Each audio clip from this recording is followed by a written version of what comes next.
Today's class. It's a subject that I have gotten the most emails about. What should be my first 35mm film camera? All right. Now, I'm holding up a professional film camera. This is the Nikon F5. Now, I am going to recommend this professional 35mm film camera to you guys that takes regular AA or AA alkaline batteries, 8 of them.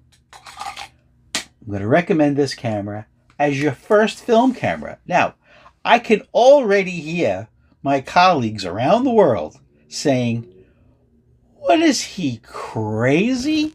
Telling new